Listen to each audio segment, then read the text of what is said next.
পড়তে সবাই পড়ে, কিন্তু লা ইলাহা ইল্লাল্লাহকে বাস্তবায়ন করতে হবে, কালিমায়ে তাওহীদকে বাস্তবায়ন করতে হবে, এটাই সবচেয়ে গুরুত্বপূর্ণ।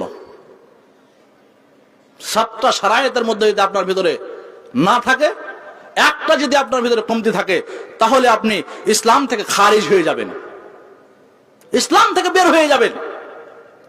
তাই বলছিলাম 4টা গুণ যদি আপনার ভিতরে থাকে, তাহলে আপনি ভাববেন যে আমি সময়কে মূল্যায়ন করেছি এবং আপনি সময়কে সঠিকভাবে ব্যবহার করেছেন। আল্লাহ রাব্বুল আলামিন বলেন ইল্লাল্লাযীনা আমানু, যারা আল্লাহর উপর বিশ্বাস করে, যারা আল্লাহর উপর ঈমান এনেছে।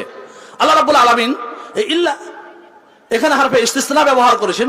হারফে ইস্তিসনা যে জায়গাতে ব্যবহার করা হয় সেটা খুব কঠিন জায়গা, যে এখানে খুব গুরুত্বপূর্ণ কথা ব্যবহার করা হয়েছে।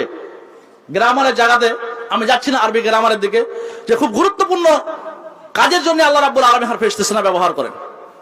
ওখানে বলছেন ইল্লাল্লাযীনা আমানু ওয়া